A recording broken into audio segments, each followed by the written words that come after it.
Sziasztok! Szeretettel köszöntelek a csatornámon. Beregszászi nyúltenyésztő vagyok, viszont ma nem a nyulakkal kapcsolatban szeretnék beszélni és információkat megosztani veletek, hanem a fűrjekkel kapcsolatban. Hiszen, mint tudjátok, egy ideje, kb. Harmadik hónapja már lassan elkezdtem fűrjekkel is foglalkozni, és talán mondhatom azt, hogy lassan, de biztosan fűrtartó vagyok, és mivel betettem az első 100 fűrtojást, így remélhetőleg a későbbiekben akár fűrtenyésztő is leszek. És ugye szeretnék egy pár jó gondolatot megosztani veletek a fűrjel kapcsolatban, a fűrtojással és a fűrhússal kapcsolatban, hogy miért is kezdtem bele a fűrtartásba, miért is kezdtem el tartani, és miért is szeretném ezt rendszeresen fogyasztani, és miért ajánlom a ti figyelmetekbe is. Ugye a fűrjekről tudni kell, hogy a 11.-12. században már Kínában, Koreában és Japánban is háziasították a fűrjeket. A fűrjekről tudni kell, hogy egy olyan állatok voltak, amelyek észrevették, hogy ha rendszeresen a fűrhúst fogyaszt valaki, vagy fűrtojást, akkor azzal igen jól tudja erősíteni az immunrendszerét. Éppen ezért a japán császár a 13. században, és erről vannak írásos feljegyzések is, azért kezdte el fogyasztani rendszeresen a fűrhúst és a fűrtojást, hogy elkerülje a trombózist, illetve hogy a TBC-t is elkerülje. Ez a császár állítólag egy igen magas életkort ért meg a japán átlaghoz képest is, ezért vált Japánban a fűrhús nem sokkal ezután nemzeti eledellé. És ugye az 1900-as évek Európájába is bekerült a fűrj, és ami nagyon fontos, hogy most már Magyarországon is és Ukrajnában is évek óta lehet nyugodtan tartani, és lehet hozzájutni, fogyasztani. Akár az üzletek polcain is, egyes üzletek polcain. Ugye miért is csodálatos ez a fűrtojás? Azt a címet is adtam a videómnak, hogy a csodálatos fűrtojás. Hát a csodálatos fűrtojásnak a beltartalma és a vitamin értéke sokkal, de sokkal magasabb, mint például a tyúktojásnak a vitamin értéke.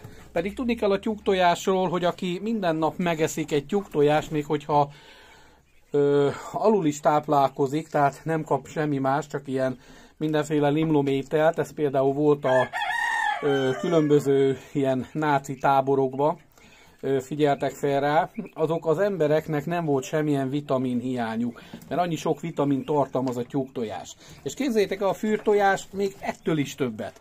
Tehát jóval, de jóval lekörözi magát a tyúktojást, pedig hiába sokkal kisebb, tehát kb. 3-4-szer kisebb, mint a tyúktojás, de mégis ilyen jó vitaminokkal van tele. Rengeteg vitamin tartalmaz, köztük az A, a D, a K és a B vitamint. Ezek olyan vitaminok, amelyeket úgy igazából, és bocsánat, hogy közben mozog a kamera, és látjátok, egy kis puskát is használok, olyan vitaminok, amelyeket egy az egybe nem tud a szervezetünk nélkülözni, és emiatt van az, hogy nagyon sok probléma adódik, immunbetegségek jönnek létre, pontosabban legyengül az immunitásunk, mivel nem kap megfelelő vitamint, és olyan könnyedén elkapnak minket különböző betegségek, amelyeket úgy igazából át tudnánk simán vészelni. Látjátok? Azért tojnak ők rendszeresen, most hirtelen 3-at látok, pedig innen ma már 6-ot kiszedtem. De nem is erről szeretnék beszélni, hogy milyen jó tojnak. Maga a fűrhús is szelénben, eszenciális zsírsavakban igen gazdag, és azt tartják, hogy segít a vérzékenység kezelésében, mivel A-vitamin nagyon sok van benne, vas és B12 vitamin is.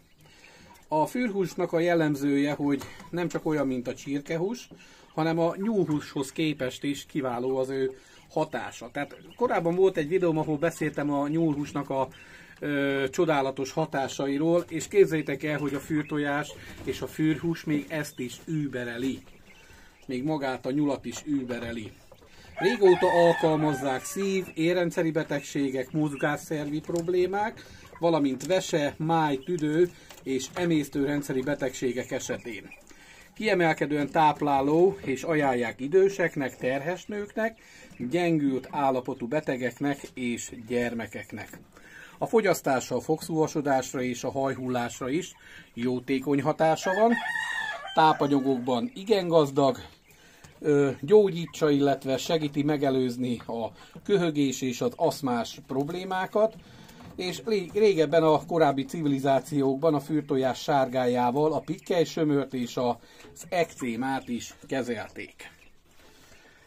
Ugye milyen sok mindenre jó? Hát, hogy igazából én sajnos az évek hosszú során kialakult nálam egy 2-es típusú cukorbetegség, és amikor utána olvasgattam a neten, hogy nem igazán szeretem én a gyógyszereket tömni magamba, bár beveszem, ha nagyon muszáj, de hogy mivel lehetne ezt valahogy egyensúlyba tartani, és kiderült, hogy a fűrhús és a fűrtojásnak a rendszeres fogyasztása ebbe bizony segíthet, és nem is kicsit. Éppen ezért úgy döntöttem, hogy megpróbálom, és ugye amennyire tudom, akkor fogom szedni. A legjobb a fűrtojást ugye nyersen fogyasztani. Tudom, hogy sok embernek ez kicsit undorító lehet, de úgy igazából, ha a legjobb eredményeket akarjuk elérni, én minden reggel úgy kelek, hogy 5 darab fűrtojás nyersen, frissen feltörök és nyersen elfogyasztok, és aztán majd egy jó óra múlva reggelizek meg, hogy az összes vitamint a gyomrom fel tudja belőle szívni. A hasnyálmirigyre nagyon jó hatása van, és ugye a cukorbetegségnek az egyik problémája, hogy maga a hasnyálmirigy már nem úgy dolgozik, mint ahogy kellene. És ugye ez könnyen a cukorbetegség, ez egy népbetegség Magyarországon, és főleg a mai modern kor betegsége is, hiszen ülés miatt, a rengeteg ülőmunka miatt is kialakulhat, a helytelen táplálkozás miatt. És ugye belegondolok abba, hogy képesek vagyunk marokszámra tömni magunkba ezeket a művitaminokat, amelyeket lehet venni patikákba, és nem is olyan olcsón. Több ezer forintot költünk rá, vagy több száz ukrán grivnyát havi szinten ezekre a vitaminokra, és közben meg ott van a természetes vitamin, ami szerves vitamin, tehát fel is tudja a szervezetünk használni, és mégse használjuk ezeket. Nem lettem ilyen gyógyász vagy bocsánat, nem akarok senkit megbántani vele, de mondják azt, hogy természetbuzi, hát nem ez a cél, hanem egyszerűen miért egyek műdolgot, ha megehetem a természetest is. De folytattam tovább a fűrtojásnak az előnyeit, és mert mik vannak még? Az, hogy serkenti a vérképződést, erősíti az immunrendszert, tehát például távol tarthatók vele különböző gyomorproblémák, ugye növeli a hemoglobin szintet, mivel nagyon magas a vastartalma, és segít a szervezetnek abban, hogy nagyon könnyen megszabaduljon a méreganyagoktól. Szelént is tartalmaz, hoppá, épp egy akciót látunk, amikor a kakas teszi a dolgát, vagy egy pillanatra lát, bocsánat. Egészséges tőle a haj, bár az nekem nincs, de attól még ami van, az még egészséges marad benne, és természetes gyulladás gátló hatása van. Biztos tudjátok, hogy az a legnagyobb probléma, amikor a szervezetben valami gyulladásban van. Mert egyszerűen, ha gyulladásban van, akkor nem tud úgy működni, ahogy működnie kellene. És ha nem működik úgy, akkor nem látja el a feladatát, és ha nem látja el a feladatát, akkor jönnek a különböző problémák és betegségek. Akár ilyen lehet a viszketés, hányás, gyomorfájdalom, hányinger, és ez mind-mind csökkenthető, vagy hosszú távon megszüntethető azzal, hogy semmi más nem kell tennünk, mint beszerezni minden napra a friss fűrtojást, és naponta 4-5 kúraszerűen pár hónapon keresztül fogyasszuk el. Na most, klinikai vizsgálatok és kutatások igazolták, hogy a fűrtojásban lévő összetevőknek az alkalmazásával igen eredményes hatást érnek el a különböző daganatos betegségeknek a gyógyításában. A vizsgálatokkal igazolták, hogy az a nő, és itt hölgyek figyeljetek, aki rendszeresen, megszakítás nélkül fogyaszt fűrtojást, egy az egybe védett lesz az emlőrákkal szemben is. Hölgyeim, ez egy olyan dolog, hogy mivel minden hölgy ennek ki van téve, én azt mondom, hogy ezen érdemes elgondolkodni. Energianövelő hatása miatt a sebészeti beavatkozások, tehát műtétek után, vagy a rákkezelések közben természetes gyógymódnak a kiegészítője. Tehát folyamatosan az orvosok, kérdezzetek meg akármelyik orvost, hogy ajánlja a fűrtojás vagy a fűrhús fogyasztását, és azt fogja mondani, hogy igen, reggeltől estig egyétek, nem tudtok tőle se megcsömölni, és nem lesz tőle semmi bajotok. Sőt, ellenkezőleg nincs olyan, hogy a fűrtojásban lévő vitaminokból meg fogtok csömölni. A szervezet mindet tudja hasznosítani, és mindet fel tudja használni. Úgyhogy ettől nem kell tartani. Ugye milyen cuki? Hatékonyan alkalmazható még a fűrtojás az aszmával szemben, a krónikus epehólyaggyulladásnál, idegrendszeri és szívbetegségek is kezelhető vele. Az aszmásoknak a fűrtojás mellett a fűrhúsának a fogyasztása is mindenképp ajánlott, hogy a maximális hatást el tudjuk érni. Ugye a magas vérnyomás, az emésztési zavarok, a gyomorfekély, az érelmesesedés kúrálása szintén egy hasznos dolog. Ehhez mindenképpen az kell, hogy naponta fogyasszuk a fűrtojást. Hát orvosilag igazolt, orvosilag támogatott, úgyhogy mindenképpen kezdjünk el ezen gondolkodni. És hát azt mondom, hogy aki allergiás a csirketojásra, vagy fél különböző betegségektől, mint például a szalmonella, az ne féljen, mert a fűrtojásra nem lesz allergiás, és a fűrtojásban egy az egybe nincs szalmonella. Értitek? Nem tud a szalmonella, nem tudja megfertőzni a fűrtojást. Ezek az állatok nagyon kicsi állatok, nézzétek meg! Ezek igen kicsi állatok, tehát olyanok, mint a csirkék ilyen 3 hetes, 4 hetes korukban. De nem is tudja az ember, hogy mennyire hasznosak.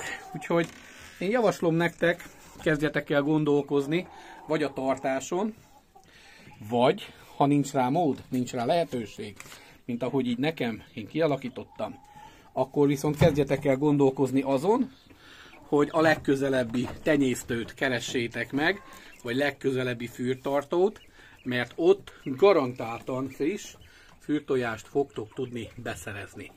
Az üzletekbe is, ha nagyon muszáj, ha nincs más lehetőség, akkor lehet venni, de mindenképpen javasolnám, hogy maradjatok a házinál, mert azt tudjátok is, hogy mivel etetik, tehát nem mindenféle agyon kozmetikázott tápokkal, hanem valóban azzal etetjük a fűrjeket, ami a számukra a legideálisabb.